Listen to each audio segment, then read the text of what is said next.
And now, your official TigerBait live show with Mike Scarborough and Buddy Songy starts now.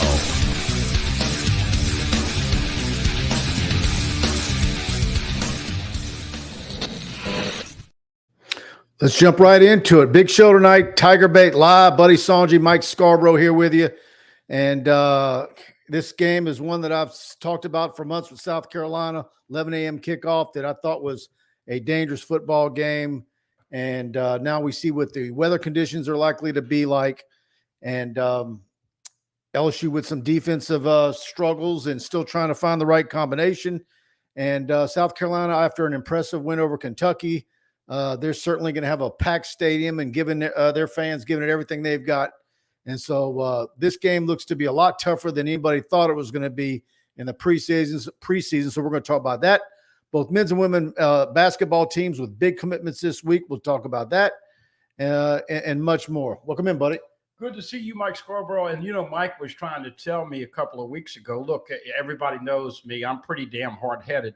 But he told me that he was worried about this game. It was one of those trap games, and I didn't really believe all that until I saw South Carolina. They did not look good on that first weekend. They struggled against Old Dominion, but they played really well, very physical at the line of scrimmage, and just took Kentucky apart. Mark Stoops, a good football coach. You do it on the road. Yeah, exactly. 31-6 on the road. And so this game has certainly got my attention. Hey, we want to start off by tonight hoping and praying for all of you who are in the state of Louisiana. Some of you got the worst of it. Mike and myself and many of us in Baton Rouge, we were on the left side of the hurricane. You learn early in geography class, northeast quadrant is the worst. And unfortunately, Tangipahoa, New Orleans, Morgan City, all those places. So we are praying for you. We hope that you got out of it. And look, one thing about this. By the way, just to say it now. 855-PRIDE-16. I talked to Mike Faraday about an hour ago. They will have free tarp service.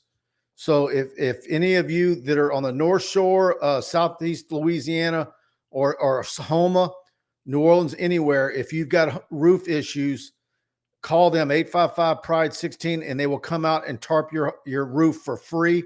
They'll bill your insurance company. That's covered. Your insurance company has to pay for that to protect all the contents of your home, but they will immediately come out and get that taken care of for you. So 855-PRIDE-16. Yeah, and on cue, I've got my Pride Roofing hat on today. Look, they do a great job. Not only will they give that free to you, they'll always give you a free roofing inspection. We'll talk more about that. But look, we were very fortunate. Baton Rouge was very fortunate. And we just hope and pray that, we continue to avoid these things. At the end of the press conference, I kind of asked Coach Kelly if he'd ever been in a hurricane. This is his first one. And he kind of downplayed it and said something about It said something like a northeast Boston wind or whatever. Yeah, he started talking like in a heavy Boston accent. It was kind of funny, but yeah, anybody who's up north, it's because he also had fun with John Eads at WFB, who was put in a weather duty yesterday, and he was driving around in their Titan truck. And so it came back around, and Eads wanted to get another question, and he was kind of like, I don't know, man. You're after those weather. So BK was watching the weather yesterday, watching Channel 9. Yeah. But he had a little fun with Eads. But he's probably had the buildup of what hurricanes are like, and he didn't get the full effect. And good that he didn't. But also sad for those, particularly in Thibodeau and Houma, that really in Morgan City, who really got it bad. Yeah, New Orleans, of course, Mandeville, Metairie, all those places. So we hope that you get back. We hope we get your lights back. And he did say, and I did have to tell him, you got lucky. Look, I'm so glad it's over with, because I told you a couple times, if you're like me, you're waiting for the storm to come in and you start snacking. And so I don't want too many more hurricanes, but folks, BK will find out what Baton Rouge is like after a real hurricane if they don't win this. Well, you mentioned that. I went through him was a whole box of Nilla wafers last night. Well, I'm just saying, he'll find out what a real hurricane is in Baton Rouge if they don't win this football game. I've got good karma. We missed it over here in Baton Rouge. The sun came out. This is a game LSU has to win. I think it's a pick 'em. I know the line's been 7 to 8 points. It's now 6.5, so it's going down a little bit. I think it's a pick 'em. I really believe that. But let's interact, and obviously, look, Mike and I have sometimes opinions that we agree on, sometimes difference of opinions. That's what we like, to rock and roll and talk to you guys and ladies out there. Nurse Court, by the way, looking for 2 tickets for Ole Miss. I said, Court, they don't win on Saturday. You won't have any problems. This sets up, and now there's so little room for error for LSU if you want to compete for the things they go after. We'll talk about the CFP in 12. Mike, I was doing a deep dive into it. 5 conference championships get automatic berths. The 4 top conferences get the buys. That means there's 7 spots. You look, Georgia or Texas, let's say one of those 2 win the SEC. You still have that other team along with Alabama, Ole Miss, Missouri, Tennessee. I mean, so if you're talking about not having a typical meaningless bowl, LSU has got to get hot, run the table, get a little momentum. But as we know, I've been talking about that. I've been wrong 3 consecutive years about the start of the season. I want to see LSU get aggressive. Both. It's all Jims and Joes. They don't have the Jims and Joes. Well, they got to be more aggressive if you don't. And, oh, by the way, defensive changes are coming. Praise the Lord. Weeks has finally gotten out of timeout, and he's going to get to play a majority of the snaps. All right. Roger Ramsey. Hey, Mike and Buddy, good to be with you. Always enjoy the show. Go Tigers. Who dat score prediction for the game? I'm sure we're going to do that before the end of the show. Brandon Huff gives his. He says 31-28 LSU. Chance Babin, do you think we see Juwan Johnson run the Wildcat? Might be a nice wrinkle to open up run game. I don't know that you necessarily have to do that. If you're going to do that, why not put in Ricky Collins, and then you actually have a quarterback with a legit throwing threat. So, but it's going to be interesting to see as each week goes by how much more involved Juwan Johnson gets. Garrett Dillinger is back at left guard. That is a good thing, even though Tyree Adams did a good job.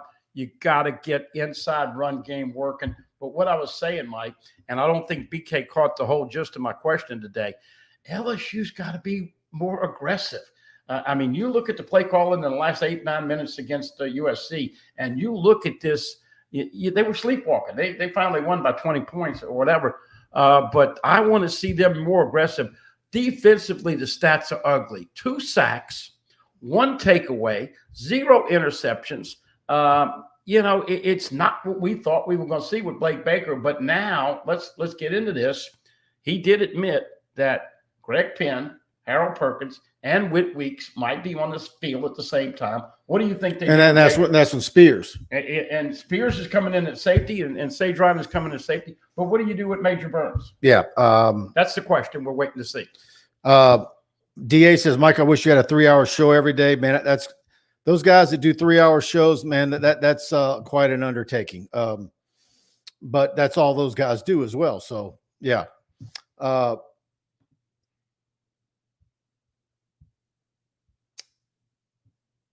Kenny Futch, good evening, Mike and Buddy. Glad to have you with us, Kenny. Brennan Huff says, just glad I can interact with this show. The 6 to 7:15 guy deleted all my comments immediately. Yeah, we had some bad weather in St. Mary Parish, says DA. People need to chill out. This program is trending up, says Andy Whitaker. Do y'all think Stoops lost his locker room after he tried to go to Texas A&M? Daniel Glenn asked that. I don't necessarily think that had anything to do with it. Look, South Carolina was a better football team. I watched the majority of that game. I watched a replay a little bit today on the SEC network, and they've got a quarterback. He's got these funky-ass glasses, and he's hard to tackle. And, of course, Sanders, he's good. Excellent running back at Arkansas. They've got some skill. But the biggest thing, I run it. If I'm them, I spread LSU out and I run right up the middle and test that. But you're going to have Whit Weeks in that middle, and we got to figure out where Perkins is going to be. Yeah, by the time you get to Whit Weeks, you've already got 3 or 4 yards. Well, and that was the other thing too. Gio Paez and other guys are going to have to fill the gap. Everybody loves Tank Gilroy. He's out for the year. So if you didn't need a spot to get an injury, it certainly wasn't a D tackle, but. We'll see. Oh, by the way, Dominic McKinley, for those of you waiting to see him, bad turf toe. Sounds like he's not going to be in the mix until midseason. I thought he belonged in a red shirt all along anyways. Yeah. He's not ready. But my point, though, is you've got to get out there and put more pressure, get after Carolina. And, Mike, you talk about giving up. And this kid that made the 60-plus yard run went to John Curtis, a good football player. But, man, the alarming thing, I didn't see any DBs catching up on him. And he's not a fast guy. So safety has been a real tough problem. We'll see what happens. Deshaun Spears is young. He's physical.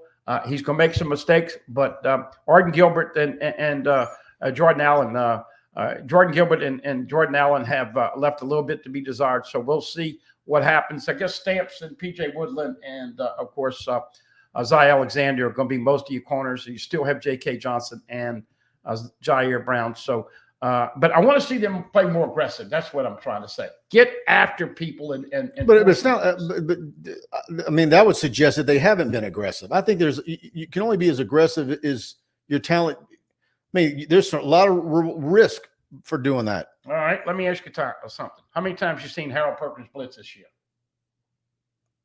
Is that going to make a difference? Well, yeah, because that's what he does best. You got to get Harold Perkins. As soon as you start doing that, they're going to do what George and them did 2 years ago. But look, you've got to start. You can do that every now and then, but if you try and do that every play, you can game plan for it. I understand that, but trust me, with Weeks being on the field with Harold Perkins and Greg Penn, I think the run defense has a chance to be appreciably better. My point is you've got to get after people. I think that a lot of people said this.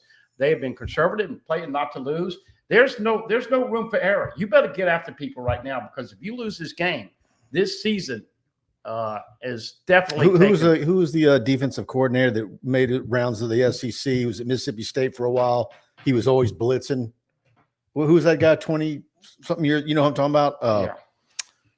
I mean, they've had a couple of them, but bottom line is that this is a big game, and Mike got to get that confidence back. You know, LSU played pretty good football for 3 quarters against USC. We remember what happened last week because it was a blasé game, and they were kind of tired. But no excuses. 11 o'clock, and there are some incredible storylines. I didn't buy the tired excuse, by the way. What's that? I didn't buy that tired excuse. Oh, I did. They came back at 5 o'clock in the morning. He went 2 days in full pants. They were off that whole day. That was Labor Day. These are talking about 19, 20-year-old kids. No, they didn't with get sleep back. pods and everything. Vegas until 5 in the morning on a Monday. Right, but they were off all day on Monday. Travel takes it out of you. Not 19, 20-year-olds. No, trust they me. had a direct flight. Let me tell you. Let's hope that he didn't get. It might crazy. take a lot out of you and me, but it shouldn't take anything out of them. What do you have all these $1 million sleep pods for? You know. Well, that's another thing. Too. Like a former player said, what's next over there? A Petty Manny's pedicure salon? Oh, look, I talked to some older players, and they think these guys are soft. Yeah. So got to get more physicality at the line of scrimmage, and I think they will. I really do. All right, and I'm sure, players they would take issue with that, but I can tell you that's what the former players, some of the former players think. They haven't recovered one fumble or had one. Well, no, I'm sorry. P.J. Woodland did strip and recovered. That's the only takeaway they have. 0 interceptions, 2 sacks. That's not being what Blake Baker was brought in to do, and that is create havoc. But, buddy, even to create havoc, though, you have to have the players that can do it. I mean, these are not all elite guys. I mean, we talked about today on your show. There are no first-team All-SEC guys on that defense. And it's only been 2 games. So we'll see. Deshaun Womack has shown oh, by the way, we've been talking about this. We thought this was going to happen before the year. Paris Shan's going to move inside and play some D-tackle this weekend. Yep. All right, everybody. If you're enjoying the show, please hit that like button. And where we at? All right, let's hear from Mike and Alex over at Pride Roofing. Hi, I'm Michael with Pride Roofing. I'm Little Alex. Have you been affected by wind, hail, and tornadoes on the North Shore? Well, we're here to help. Insurance claim, no problem. We also have a new franchise location in New Orleans. We don't build projects, we build memories. Though you know Pride Roofing is the official roofer of TigerBait.com. In fact, notify TigerBait and we'll give you a free roof inspection. And on top of that, you get a free year subscription. Remember to call us at 855-PRIDE-16.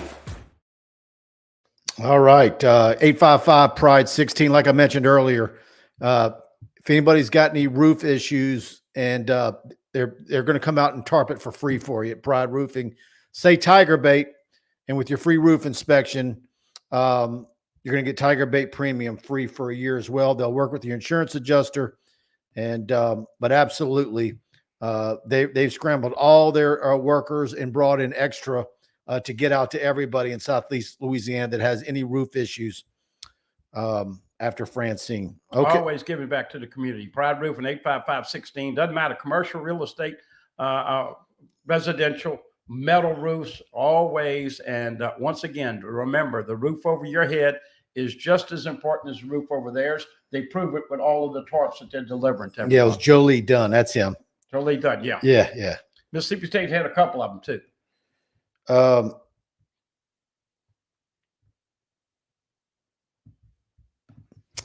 Slander Pop, LSU defense was aggressive at USC, and the tired thing is a real thing. Jacob and T-Bob talked about it as former players. It's not everything, but it's definitely a part of it. Well, they were aggressive with USC. I just look. I get it. If this was November, this was week 1. You sleep on the plane home. You're off all day on Monday. We just did a tour of the facility. They've got sleep pods. They're monitoring their heart rates. They're monitoring their steps. I mean, and you're playing Nichols. Well, that was the problem right there. Okay. Nichols is not going to get you all juiced up for the game, but I'm hoping they have better substitutions. They have better game plans to be aggressive. And look, the guy makes a great point. They were aggressive against USC until Lincoln Riley started dinking and dunking and throwing it in the flat, all the bubble screens, and then LSU got burned. So they went back and played the soft-ass zone, covered 2. And as we know, LSU doesn't have a lot of cover guys, so you better put pressure. This quarterback is not a great thrower. You're going to have to tackle. The biggest thing I'm concerned about on defense, wrapping up. LSU sometimes half-assed with that tackle. You better wrap up, or you could have some big plays extended this week. Menace, what do y'all think about Gio Paez and Paris Shan at starting defensive tackles? I think there's a possibility of it happening. Yeah, well, he said that tonight on the show. Shan inside, and look, they're looking for the right combinations. They're moving people around. Certainly with Jacobian out. I mean, look, but they're going to rotate guys regardless of who starts. Yeah. And once again, Bo Davis, as good as there is, I expect the defensive guys to kick it up a notch and get more experience. But Bo Davis will get the most out of them. But look, Ahmad Bro is going to play a lot. You're going to have 4 or 5 D tackles playing. But I like Parashan moving inside. Andy Whitaker, this is from memory, but I'm pretty sure Nuss overthrew every deep ball the other night. I think you are right. Maybe there was one that I'm missing, but he overthrew a bunch of them. He needs to tighten that up, he says. Well, and Andy, one of the things that I'm watching, when I watch that Kentucky film, they have 4 really good down linemen that rush, and they're sending 2 backers. And this is BK didn't understand what I'm saying, but we saw it a lot in the fall camp. Nuss gets the football, he grips it, and he throws it out in space. We hadn't seen it. Now, we were seeing it to Chris Hilton. 0 and 1 would have a field day if they got them in space this weekend. They've got to be more creative. He said on a show tonight, too, that Hilton was getting up to a speed that his staff was really liking. So I don't know what that means, how much longer before he's going to be ready to go. But, people just want to see Chris Hilton go. How many games? How many games can he go in a row before something else happens? His luck has been horrendous. So to me, it's like I keep saying, I don't count on him. Whatever you get at him is gravy. Line job, yeah. Same thing with Kyle Parker. We'll see. He'll be game time decision. And Mike, you gotta believe that LSU. By the way, you didn't see Pimpton last week. He was nursing the ankle. Want to see 12 and 13 personnel. That's 2 tight ends, 3 tight ends. Mason Taylor has yet to score a touchdown. Like to see him get in the end zone. Back to Jawan Johnson. How many reps you think he gets this game? I think he probably gets what he got last week, maybe a little bit more. But are they going to do more with him than just throw it to him? Yeah.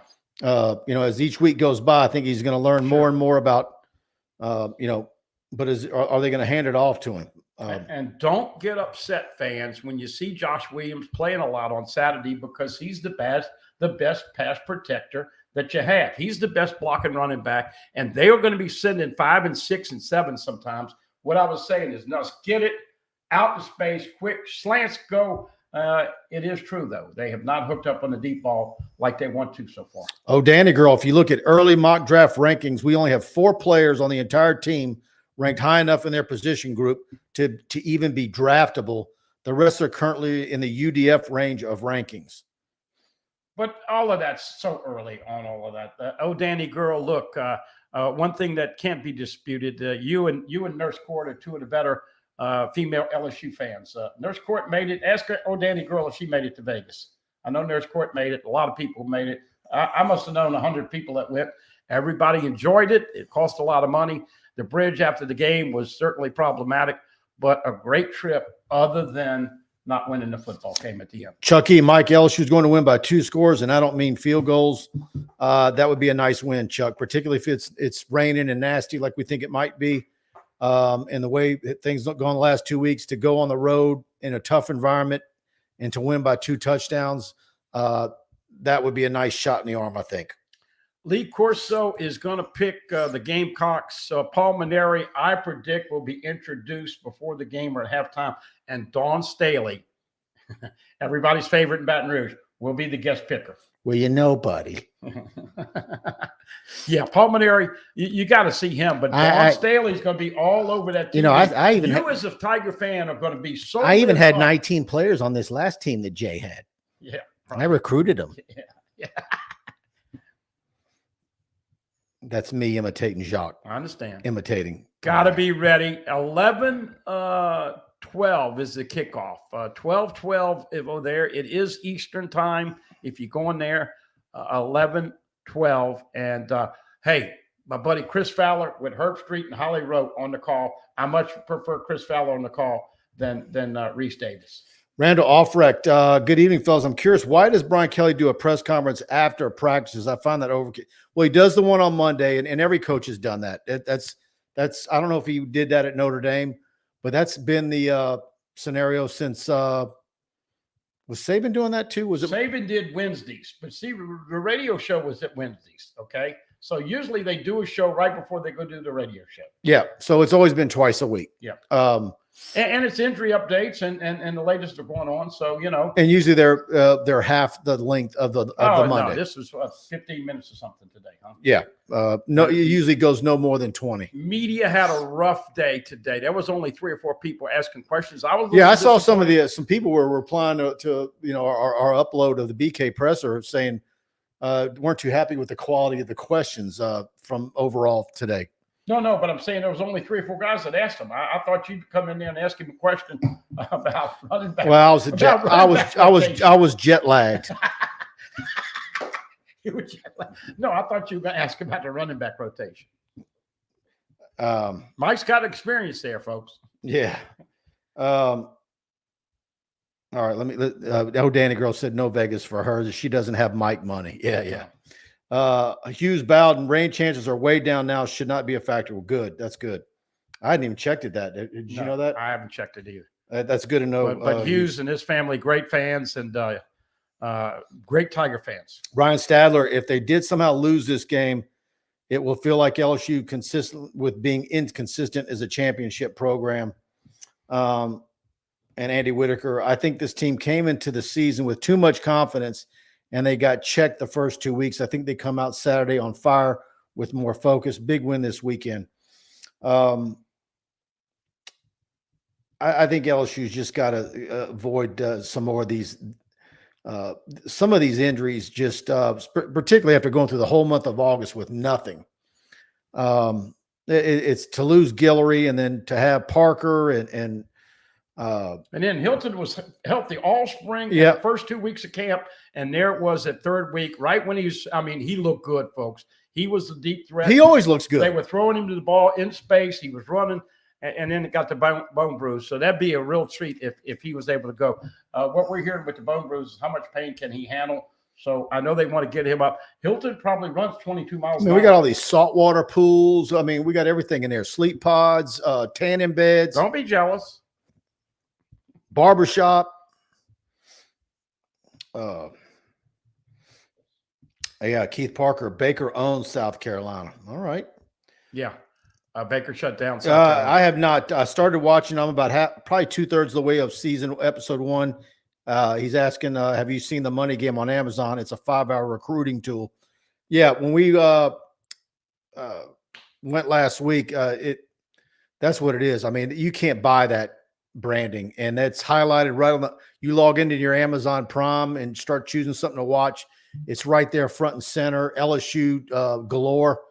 And it's a huge infomercial for LSU. Big Faux, Flauget, of course, Angel Reese, Livy Dunn, all of that. And look, this is once again, like you alluded to, free publicity and free brand. And by the way, the guy who directed it, put it together, you look him up on Rotten Tomatoes and everything that he's done. He's got like a track record of like 8 or 9 movies and things that he's done. They're all like 80% or higher if you ever read movie reviews. So the guy that Shaq and that whole production company hired to put it together is no small timer. I mean, it is very well done. The footage is fantastic. I want to see some fantastic footage from the ball game Saturday. Once again, 11-12 kick. Herb Street, Fowler, Holly Rowe, they can't pick the game when they're calling the game. I got to ask you the question. They usually do a big game at night on ABC. This game is on ABC, but why was LSU at Carolina picked game day? We're sitting there and I'm saying, man, what? And so Brian Lazar is next to me, and he starts pulling up every game that's college football. It's a terrible weekend. Yeah, like that is one of like only 2 games that made sense. And the other one is like, I think it's because they're going to be there later in the year. So, so there it's Bama's at Wisconsin at 11 o'clock. Georgia's at Kentucky later on. Tennessee looks good. Herb Street and them got to love it because they do game day, and then they go straight over to the stadium, and they get their day knocked out early. Yep. But that's going to be a nice atmosphere, even though it is 11 in the morning. But I don't know that South Carolina folks go berserk over 11 a.m. kickoffs versus night games. Well, like he's been asking for the fan base all week, ever since they beat Kentucky. He's been asking the fan base to get there at 6 in the morning and raise all kinds of hell. And as we know, it generally takes the fans a couple of hours because it's hard to wake up and put that bourbon in your Cheerios. It just is. All right, Stroubies, everybody. All TigerBait live shows proudly brought to you by this football season by Stroube's Seafood and Steaks, located at 107 3rd Street, downtown Baton Rouge. They pride themselves on providing a 5-star dining experience for a reasonable price. Locally owned with ownership right there in the building, and they take a high level of pride in the food and service that you just won't get from any corporate establishment. Stroube's features a full menu of specialty meats, including USDA Prime Black Angus steaks, 100% certified Wagyu New York strip. And for those looking for something outside of red meat, they offer items such as dry-aged pork chop, black truffle lobster, pasta, redfish, and plenty more. Book your reservation online tonight at Stroubies.com. And please, when you're there, make sure you tell them that TigerBait.com sent you over. And we disagree on this also. You love the cowboy steak. Cowboy ribeye every time. Cowboy ribeye every time. I love the pork chop every time. There you go. And who else do we need? Oh, I tell you who we need to hear from. Let's hear from Amanda's. You can't smell it, but you can almost taste it. And whether it's for a family get-together or a game day feast, having Manda in the mix always sounds good.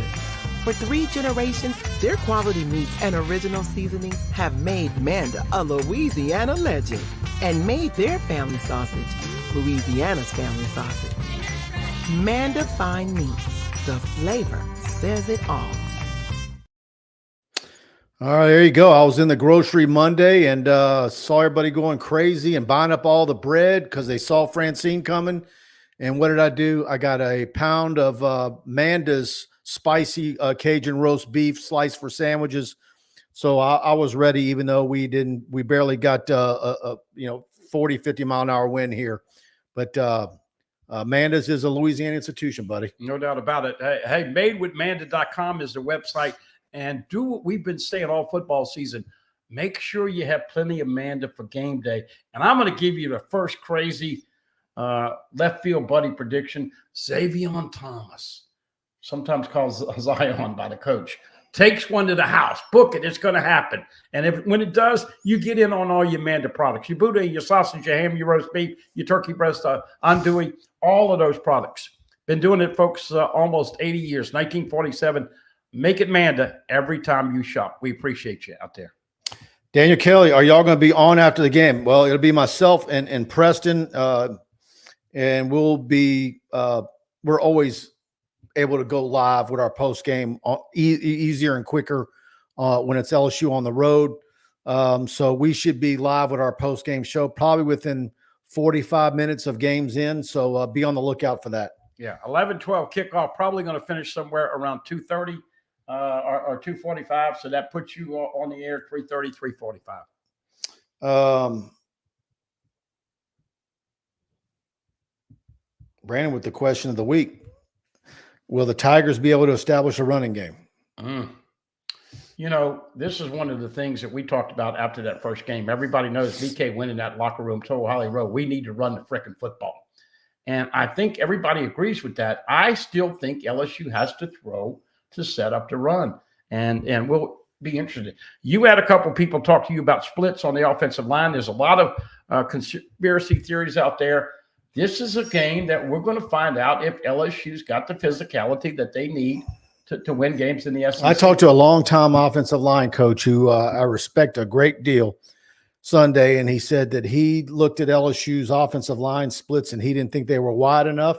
And he also said there's too much trying to run in compact formations. Yeah. And I'll have Jason Underwood, a former LSU lineman and an offensive line coach for 15 years.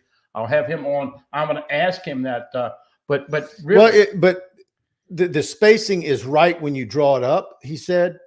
But it's because LSU is their guys are all big across the front. They are. They're not. They need to be widened. And he said even 6 or 9 inches makes all the difference in the world for a running back. And if Xavier Thomas doesn't take it to the house on a punt return, he may take it on a little receiver. I want to see Aaron. But you do have to spread them out, and you need to set it up with the pass. But Aaron Anderson and Xavier Thomas could do some reverses.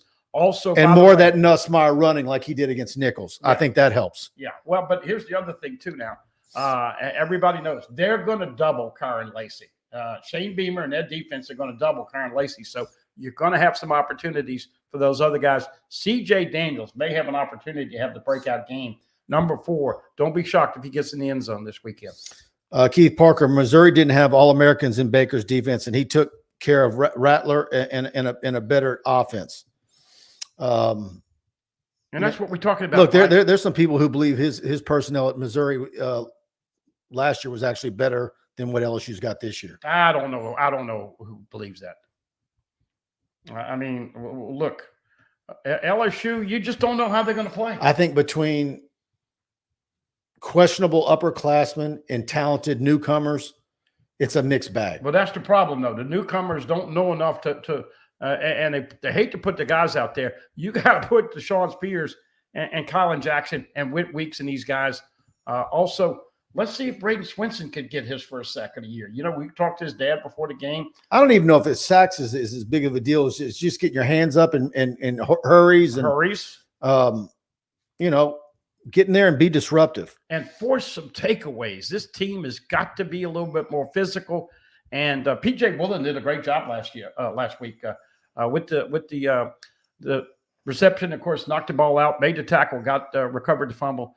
Got to have more takeaways on defense. Hit the like button, y'all, says LSU Man 38. Thank you for that. Bobu Barbecue and DIY. Perkins, Penn, and Weeks look like one of LSU's best linebacker groups since 2019. How can they be more effective? Is the D line the weakest of the units? Yeah, the D line is the weakest of the units. And the linebackers, even though we argue about Perkins, that is the best group on the defense. Well, the D line was good. But I will say this, the talent, the youth at safety, it ain't gonna be long before that group has a real chance to be the strength. And that's the predicament. You're putting these more experienced guys out there who aren't as good and aren't as physical as these young guys. So When do you throw them into the deep end of the swimming pool? Talking about the D-line, let's not forget, they held USC to 70 yards rushing and 3 yards a carry. Last week, they took a step back. Deshaun Spears, I'd take the lumps and just let him get better. Absolutely. Let him get experience. If he fails, pick him up, say that's okay. Yep. Learn from it and have a short memory. I agree 100%. Sage Ryan is back at safety. Those are your two safeties right there. Of course, Jordan Gilbert is going to play some. Kylan Jackson's going to play some as well. Rodney Scott with a super chat. Thank you for that. Time to bring the I formation back. Dalton James game. You know, look, I'm sure you had this after the post game, and you and Preston, but people get upset, Mike, when it's 3rd and 1 or 4th and 1, and they run up to the line of scrimmage real quick, but they're in the shotgun. And if he's underneath the center, that toss back right there works. Look, you got to give Caleb Jackson some space to run. He does not have great vision. In fact, I heard Caleb wanted to borrow Carl the Cat's Coke up bottle glasses so he could see a little bit better. Carl the Cat in here earlier. Carl the Cat, he's still the man. But Caleb Jackson has got to get in space so that you guys will see what we saw. When you get a little momentum and steam, you can say he's 235, he's heavy, he's all that. Trust me, if you give him a little space and throw him to a little dink and dunk out the backfield, he is going to impress you. But so far, he has been disappointing. I think you would agree with that. Yep. Rodney Scott, thank you for that super chat. And Devin Johnson is where I'm at. I said this on Buddy's show earlier today. LSU wins Saturday, but it won't be pretty. Look, I don't think it matters if it's pretty. No. You like pretty wins, but that's fine. The important thing is to win. They've got to have this. You cannot stub your toe, and this is probably one of the better chances that South Carolina has had to beat LSU. And how many times they played now? 15 times. I thought I saw 17, 2-1. So I don't know if there's 19. Yeah, this is one of their better opportunities to beat LSU, and so this game is a lot riskier now than we thought it was, or most people did 2 months ago. And Mike, that crowd is going to be ripped and lit at the beginning. You need to go down there and put points. Look, you got to come to this conclusion, folks. You win the toss. Do you well, receive? I was just getting ready to say that. LSU is going to receive the football first almost 99% of the time because BK, if he wins it, he takes the football and everybody else defers. So generally, you're going to see LSU go down and get the football first, unless Carolina would take it first, which you're not. But you got to take that field goal. You got to get points. That will be the question. If he will be that stubborn, He'll take the field goal this time. I hope he'll take the field especially on the road. Yeah, I hope so. Now we can argue whether a neutral site's different, but yeah. Yeah, Paul says, how lit can they be in the rain? Well, we just had somebody say that the rain forecast is dwindling. So, and they worked out on the field with the wet ball all week. So when we arrived at the facility this afternoon for BK's presser, they were practicing out there, and they had the speakers really, really loud. And they've been running that all week long to get used to crowd noise. And by the way, Mike won the media prize today. We all are. BK was going like, what, you guys are gambling? But look, we started this tradition for a long time. And sometimes when they say 445, he's 445. The other, a couple of weeks ago, he was 438. But the last he's venturing in Les Miles territory now. The last 2 weeks, he was late. I said 5 o'clock. Eads and others said Taylor Sharp, others. But you were 1 minute off. I said 5:22. It ended up being 5:23. So listen to this man. He's on fire right now. Yeah, I should have went straight to LaBerge. But he had a little fun. And that's what we're trying to bring out. And that's what I felt all week, by the way, is to take South Carolina in the points. Yeah. Particularly if you could have got it at that. Was it 8 on Sunday? I remember it was 10 before the season. Then it got to 7. Now it's down to 6.5. Look, all I can tell you I'm picking LSU to win, but I didn't like that spread to me. But we said it doesn't matter how ugly it is. You've got to get the W this weekend. Yep. Got to get it. Doesn't matter how ugly it is. Eric DeLine, I'll take a win like that 87 Gator Bowl against USC. Ooh. With Lacey having a game like Wendell Davis did that day. Stick your idea. What would they call that? The black? Yeah. Black depth defense. Yeah. And Tommy Hodson and Wendell Davis carved them up. What was the name of South Carolina's quarterback? Tannehill. Yeah, Ryan Tannehill. Steve Tannehill, I thought. Steve? Ryan, yeah, might be Ryan, but I know one No, thing. Ryan was the A&M quarterback that went. Okay, yeah. Yeah. Steve Tannehill, and he had the long locks, Mhm. and LSU carved him up in that. The whole stadium was with the black and the Carolina garb, and Tommy. Black Death defense. Yeah, but you're right. Ryan was A&M. Steve was the long-haired guy from South Carolina. Ryan Statler said, love this show, guys. Thank you for that. Yeah, I was right. Preston just it was Ryan Tannehill was A&M's, like I said. Good, you can correct me for a change, Preston. Then with the Dolphins. All right. Charmin Strong. I like that. Charmin Strong is his name. LSU worked out once in the rain and noise. They will be fine. That's an awesome username. Yeah.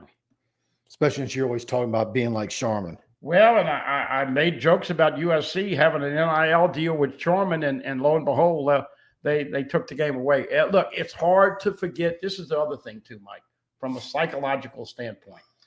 People were asking me, BK seems to be very serious on game day. When he's walking, you see him, all of that. We got him to relax a little bit. This is a big game for both these coaches. There's a lot of pressure on Shane Beaman. He pretty much gets on back on the good side of the fan base and the administration. They win this game, they 3-0. They might even be 25 or 24 in the rankings. LSU loses this game. Forget the playoffs. You're striving for survival. You go. Yeah, you're going to a bowl game and having mayonnaise dumped on your head. Well, but you go 1-2 out of the gate. You're out the top 25, and you're not getting any PT or airtime on Saturdays. So both teams, both coaches, everybody involved. Carolina trying to prove they belong. LSU trying to prove they're the football team they look like the first 3 quarters at USC. Brandon asked, do you guys think Caleb Jackson is too heavy, or does he still have the acceleration to make plays? Man, if I would have to see what was he running? You asked Coach that question. I know, and he talks about his miles per hour. He said, I'd like to know what a 0 to 10 is. What was his 0 to 10 when he was 215? What was his 0 to 10 yards when he was 220? And Buddy's pointing a vision. A lot of people say that Caleb has is a running back might have vision problems. Well, he runs instead of running through the hole. Not eyesight, but knowing the hole and knowing his lanes and hitting it. Come on, Joe. Where's the bubble screen? Where's the jailbreak screen? Where's the check down to the backside the backfield? We saw an incredible steady diet of this about 2 weeks before the season. They cut us out of stuff 10 days before. We didn't see the last scrimmage, but we saw a lot of dink and dunk. And I think the key is get the ball in space to those guys, because Nuss is going to probably get sacked. And I forgot who it was, maybe Zach today, predicted Nuss could throw an INT. Don't freak, but you better get ready to get rid of that football. And I want to see Joe go back to what we saw a lot in the fall camp. We hadn't seen a lot of that. We haven't seen one jailbreak screen this year. I don't know why. Come on, Joe. Dial it up. Slants are going to be there also. Brendan Huff says, well, Jackson hasn't hold a hit yet. Yeah. Yeah. If you get him with a head of steam, now, Mike, you know this. He lowers his pad level. You've got to unleash him and give him some space. Then you'll see what we've been talking about. Yeah, Jared Addison. I hope it doesn't rain Saturday. Too hot for rain, Coach. Yeah, that'll make it nice and humid and everything else. Rick Cloetti, Game 3 is a charm preseason. This game concern me, but feel a breakout game for LSU this week. I think it would make a lot of LSU fans feel a lot better if, like someone suggested earlier, they go over there and win by 2 touchdowns. But regardless, if it's an ugly win, who cares? You just got to have it.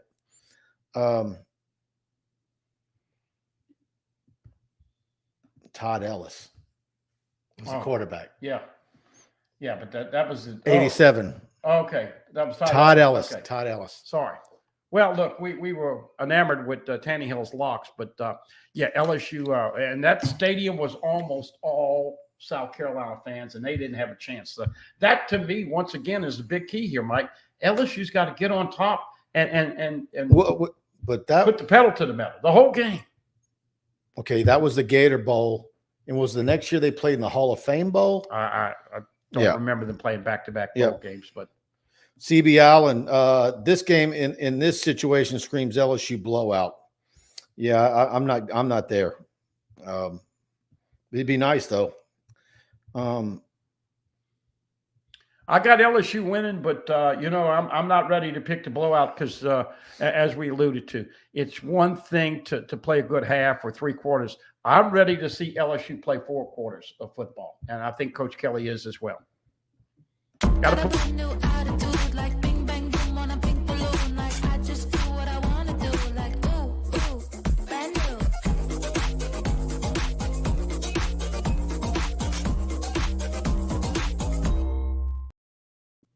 All right, Jaron Guidry's a sales manager, Blake Mesh, Salesman of the Year, and there's a reason why Genesis of Lafayette sells more Genesis than any Genesis dealer in the state of Louisiana. They don't play around. They're going to give you the best deal. They're going to deliver it to your driveway, and you got to do yourself a favor if you're looking for an SUV. The GV70, the GV80, they've got there's a reason why those are number 1 in their class, and the sedans are out of this world as well. Right there on Johnson Street in Lafayette. Huge LSU fans over there. And they're going to give you a better deal than any other Genesis deal. And they've got a lot of them in stock. And Genesis has great rates for financing and great terms. And give them a call. Ask for Blake Mesh. And please tell them TigerBait sent you. 877-856-2971. Set up your test drive of a new Genesis today. All right, let's get back to some more comments. Rick Cloetti, Mike and Buddy, will we see more of Juwan at running back? He's a mismatch for any linebacker. I think we see maybe about the same or maybe a little bit more, but I'm just wondering if he's going to be have any traditional running back runs versus just throwing to him. Well, go back to Noel Saban's story. Skylar Green did not know the whole offense, so they taught him 10 plays. Now, when you only know 10 plays, after a while on the tape, it's obvious that this guy can do this play, but there's some things. You're not going to ask Juwan Johnson to pass protect. You're not going to ask Caden Durham to pass protect. That's going to go to Josh Williams. But I like this kid. I think he's got ball skills. We were talking about moving. A lot of people, everybody in Lafayette who watched LCA his whole career just was like, man, why are they going to – like they just were – are you sure he could play? Like everybody was like, man, he belongs on offense. Yeah, and he gained weight now. He got bigger. He's up to 203. He was what 185 in high school. And he's deceptively taller than people think. He is. He really is. So number 8 on offense, of course, it'd be nice. The other thing I think, Mike, that people got freaked out about and overreacted about last week is that Nichols had 2 drives that was 6 or 7 minutes, 8 minutes long. That irritates a fan more than anything when the other team has the ball and then makes big plays. So you got to minimize the big plays on defense, but got to get off the field on 3rd down again. And we know that was a real problem last year. That was it, LSU, man. Hall of Fame Bowl, late 80s, the one where Syracuse ran all over us. Yeah, that's the one. Of course, the Hall of Fame Bowl later became the Outback Bowl. And that's the one in Tampa where all the players didn't want to go there, and so they went to the beach and they got sunburned. And it hurt for them to put their shoulder pads on. They're late. See, that's how he remembers that. No, the late great Ruffin Rodriguez told that story many times because they were pissed off that they were playing Syracuse in that bowl game. So they went to the beach, and you know how it is. You out there, and the next thing you know, you're ready to come on. You got to put those shoulder pads on. Look, LSU's a long way from those days, though. Ruff, may you rest in peace, my friend. We still think about you. Brandon, the O-line hasn't given up sacks while South Carolina leads the SEC with 10. Mm-hmm. This should be a pretty solid matchup. Be interesting to see how Nuss performs under consistent pressure. I think South Carolina is probably going to get him a few times, but and I'm anxious to see that freshman edge rusher that. And Emory Jones is going to start off with him. The question is, do they flip him? Will Campbell did not give up a sack last year. Would love to see him carry that over the rest of the year. But Mike, are you buying the number 7 jinx? Will Campbell's had 3 penalties already. You wouldn't want to. I wouldn't want to predict. Could you hear it on TV? The moaning when he got that one against Nichols. I mean, it was a very noticeable moan from the crowd. I have to tell you, the TV guys left a lot to be desired with that LSU Nichols game. So Oh, by the way, in case you missed it, UCLA, which is not this Saturday, but next Saturday in Tiger Stadium, 2:30 or 3:15. That will be announced on the Monday press conference next week. This game on Saturday, once again, official kickoff 11:12. That's 12 minutes after 11 o'clock. So if you run around at 11 o'clock, you got about 10 minutes to get to the house. Tiger fans, I'm going to tell you the best place to get all your LSU fan gear, Alumni Hall. By the way, I was in the store on Sunday, and I'm telling you right now, look, they've got a nice website, but I don't think the photos do the quality of some of the shirts and stuff justice. You've got to go in there and feel it. And so get over to the store, Alumni Hall, Blue Bonnet and Perkins Row. You can shop online at alumnihall.com. They've got it all. Nike Gear Champion, Johnny O, On Reserve, Peter Millar. The Johnny O and the Peter Millar stuff is fantastic. Highest quality polo, Southern Tide and more. And of course, you can earn cash back, earn rewards on future purchases with their Hall Pass Rewards program. And so use this discount. And of course, I'm sharing with you guys. Use the code TigerBait, all one word, and you can use it at the register or online, and you're going to get 10% off your purchase. Use the code TigerBait. And so go shop, my friends, over at Alumni Hall and use that to save. And of course, I always tell you, have plenty of extra time because, number one, Perkins and Blue Bonnet is a bottleneck. But number two, you see stuff in there every day that you missed the last time you came. Do a fantastic job. Go by and see the folks over at Alumni Hall. You will not be disappointed. Really good stuff. Absolutely.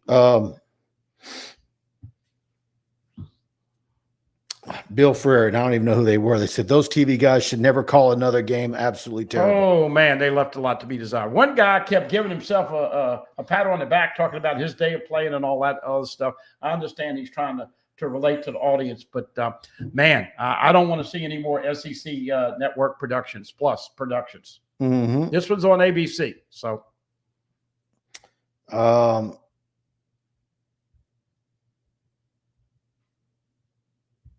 Keith Parker, LSU held USC to 27. Y'all think South Carolina scores more than USC? Y'all have got a fever. Okay, I'm sorry. What do you say? He says, if we think that South Carolina is going to score as many points as USC did. I don't think we gave scores yet, did we? I haven't. No. Well, we haven't given any scores yet, but I will tell you this. I hadn't even come up with a score yet. No. South Carolina's offense looked atrocious against Old Dominion. All of a sudden, they made some big plays. Had a bad first half again, but in that second half, they got their momentum. So we'll wait to see. Of course, Brian Kelly is going against Shane Beamer's daddy a lot more than Shane. But Carolina, this is a big game for them. You're going to be lit up and wanting to punch the TV after you see Dawn Staley and all that craziness before the game on Saturday. Yeah, Eric DeLay on LSU 38-31, and he says it'll be an overtime win. Okay. Well, I remember Shedrick Wilson. You remember Shedrick, the wide receiver? 2020 tie. That was that game where he played. He had a bad ankle and he was limping. The last time LSU played a tie game 20-something years ago. Oh, Danny Girl's score prediction is 27-24 LSU. That's kind of. Oh, Danny Girl. That's kind of in the range I'm at. I'm at 27-21 LSU over Carolina. Boy, everybody's remembering that Gator Bowl against South Carolina. Yeah. And Jolie Dunn's name coming up all hour long tonight.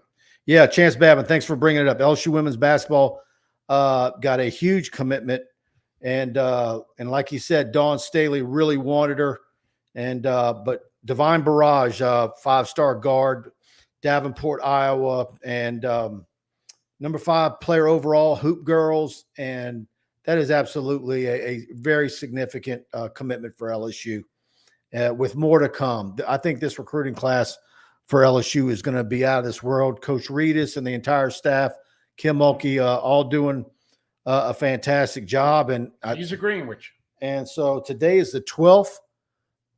The way it sounded like, I think in 10 days, we're actually going to have a Kim Mulkey almost basketball media day type of thing. Okay. And that's what it was last year, if you remember. It was in September. They're actually about to start to hit practice, and I think we might be able to get to see a little bit of it. So that's about to start up. So we'll be there covering it all for you at TigerBait. But Divine Barrage, a huge one, 6 foot. And let me pull it up right here. Right at 20 points per game, almost 10 rebounds, almost 6 assists, and 3 steals. So she's complete package. Gatorade Player of the Year. Hoop Girls has her as number 5. I saw another recruiting servicer has her number 3. She's better as a 2, but can also play point. And if you look at her highlight tape, she's got a great little move where she can pull back and do the stop and 3-pointer. She's everything that you want. And South Carolina did want her bad. And to get somebody of that quality out of the state of Iowa, of course, their coach retired after the season. Look, you get a couple more. I've asked you this. I just hope it doesn't affect Chavez. You get Chavez and her, and then you, Michaela Williams and Flaugier. I know that a lot of people talking about Flaugier. Do you think Flaugier is going to be in a situation where she could give up her final year and go early, or do you think she comes back in her final year? I think Big Foe stays for her. That's a tough one. Well, they're making so much money. We'll see. But suffice to say. Yeah, but, we were saying the same thing. That same thing about Angel Reese. But she actually played. But her money, everybody thought that she would lose money. No. She's making more money. Oh, big money. And I think Flaugier can be the same. Yeah, no doubt. Particularly if she picks up where she left off last year. And I was going to say, Flaugier is going to be the straw that stirs the drink this year. Oh, by the way, men got a big 6'10" kid that is much needed. And look, Matt McMahon, let's give him a little pop and a little credit. He's done a better job, and we'll see what Matt Gilhool, that was another one. You're talking about a national 100 player. And so I think that's probably, when you think about it, is that maybe his best recruits that he signed here? Could be. He's a lefty. He'll be better than Baker, who was a 7-foot lefty that only played 1 year. And of course, that's their first commitment for the class of 25. Everybody says Flaugier isn't old enough. Flaugier is staying. She's just awesome. She was so good at the end. I still question, and I know we all do that. But I just like her passion. I like her style. I just I say it all the time. She's a sweetheart. She absolutely is. I still question why she didn't get the first dibs at Caitlin Clark in that game. She's a total package. But that's over. And a great representative of LSU. Danny girl, only concern is Mulkey going a little too point guard focused with the recruiting needs post depth. When you go look at that, those, hoop girls list, there's not a whole lot of big centers that grow on trees. It's a lot of guards in that top 10. And Del Rosario, I want to say, had an off-season injury. I think we heard that she had the foot in the boot or whatever, but I think she's coming back, and she should be good to go. Look, she's the one that's got to improve, Mike. She's 6'5", and you hear Coach Mulkey. She can be as good as she wants to be, and they're going to try to get that out of her this year. Absolutely. Cassino, LSU 37, South Carolina 20. How's South Carolina going to score more on Lincoln Riley without a quarterback who can hit the side of a barn? Yeah, he is not a good passer, and but he is physical. He's 235 pounds or thereabouts. Rocket Sanders was really good at Arkansas. He's a good running back. Carolina, we've seen the good, the bad, and the ugly, and we hope to see some of that ugly work on Saturday morning. They looked damn good in that second half against Kentucky, though. They did. Yep. All right, Capital City Grill. I was there Sunday. I had a fantastic brunch over there. I had the French dip sandwich. I went for brunch, but I had the French dip sandwich, out of this world.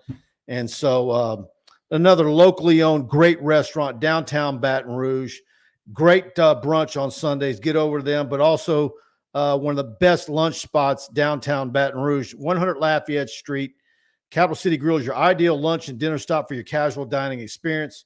They feature a variety of sandwiches, burgers, seafood, pasta, and steaks, with almost everything priced at $30 or below for an affordable experience. Don't forget to celebrate a Tigers win at their Sunday brunch from 11 to 2. And go check them out, capitalcitygrill.net, capitalcitygrill.net. And if you go in there, let them know TigerBait sent you in. And I had their French dip sandwich, and the missus had? she had the club sandwich. Okay. And fantastic. You're not gonna get it. It's the best French dip I've had in town. Yeah. There was a place that it beat out, and Really loaded with the roast beef. Great variety. Got just about everything that Mike just talked about: burgers, sandwiches, po' boys, the whole 9 yards. Great salads as well. Mm-hmm. I've been going to Capital City Grill, and especially if you go down there on a Sunday for brunch, you don't have any problems parking. You park a lot of places to park, and it was absolutely beautiful on Sunday. Tigers win Saturday. Mike's treating everybody on Sunday. Yeah. And they have the best carrot cake in Baton Rouge. Oh. Incredible carrot cake. All right, let's see. Ace for LSU, the running game seems to be slow developing, takes too long to get the handoff done, and the running back needs to hit the hole with more momentum. I'm not going to disagree with any of that. There's a lot of things they need to do to get that right. It's just, with that being such a focus that BK has talked about over and over, it's just stunning that it's not where they want it to be. But to me, it starts with, you got to be able to throw the ball effectively, spread them out, and run, set up the run with the pass. And if you do have success on first down, you're in a lot better off if you got 2nd and 3 or 4 or 5 than you have 2nd and 8. And we know, everybody knows how important third down is. You got to pick up the third downs. I know you and I talk during the game sometimes and afterwards. And if you got 8 yards for a first down, can we see a route that's 10 or 11 yards, not a 3-yard route? That's a pet peeve for people. They've done that a couple 5 times already, where you got 8 yards to pick it up and now stumps it off 3 yards in. And unless somebody makes you miss, you got no chance to pick up the first down. But I'm in with you. And look, folks, the little swing passes out to the backfield to these running backs is not a hard throw. It's almost like a run, but you're getting the guy outside instead of in that little small area. Are you disappointed they haven't had a better push from the offensive line this year? So yeah, but man, if they're going to put that many hats there, what are you going to do? I don't care. You throw the ball and you burn them. That's what you do. Yeah. You make them pay for that. Yeah. And LSU hadn't done that so far. That's why they're seeing it more. Everybody, please, if you enjoyed the show, hit the like button. Anything you want to add on the way out? Just that big game for LSU and South Carolina. Look, if you lose this game, you're not going to be in the top 25 anymore. You're not going to get any PT on Saturday. You win this game, we know you got a chance to get your resume up to 4-1. Get some momentum. Get a couple more wins before Ole Miss. Although South Alabama is destroying Northwestern State, so Major Applewhite's coming in here. UCLA does not have much of a football team, but is South Alabama a better team than UCLA? I think they are right now. I really do. So, as always, enjoy this schedule. I don't know about you, but it goes by so fast. You realize this is already week 3. Absolutely. I mean, I just mentioned. I mean, Mulkey's going to be having a basketball event in a couple of weeks. Time's flying. So, last thing, Jaden Daniels, the bobble right there, NFL Rookie of the first week, had 2 rushing touchdowns and had a good percentage. Look, he's going to get better, but man, kind of a odd first week. The Saints destroy their opponent, and the Bengals stick it up on offense. Bengals got trouble, folks. I don't know if Zach Taylor will be the coach at the Bengals in another year or 2. Absolutely. All right, everybody. Thanks for tuning in. Hit the like button if you enjoyed the show. Hit the subscribe button, please. I think we're like 27 subscriptions away from hitting the 32,000 mark. Help us get there. And also go to TigerBait.com and subscribe. We'd love to have you as a premium subscriber. $1, you can check us out for a week. And just like our subscribers have gotten this week, text alerts for the breaking commitments. And I've got a backlog of recruiting video. We've been out every Friday night so far this high school season. I've got at least a half a dozen great prospect videos from LSU's commitments and recruiting targets to post. I'm going to get a few of those out tomorrow, so you'll want to be subscribed to check that out. I'm sorry, I did have one more thing. I wanted to ask you, and I know people want to know. Inquiring minds want to know. Jakeem Stewart is not eligible. He did move away from St. Aug. He's going to Carr. I want to 2025 grad. I want to see what you think the impact is and where LSU. I think sits. that bodes well for LSU. Okay. Coach Brown at Carr, and look at all the Carr players that LSU's offered and have had on the roster, Frank Wilson is on top of that. Yeah. So look, everybody thought he was going to IMG. I think you can rest I didn't like that had happened. So this is much better than going to IMG. Yeah, and then I'm told Bishop Gorman in Vegas got involved too. Yeah, and sure. then of course that's where Meadows is. Big 6'5" receiver coming in. Gonna love him next year. All right, everybody. Thanks for tuning in, and we'll be back at our regular time Wednesday night next week. And so tune in to our post-game show on Saturday, about 45 minutes after game's in. Preston, I'll be here for that one. Good night.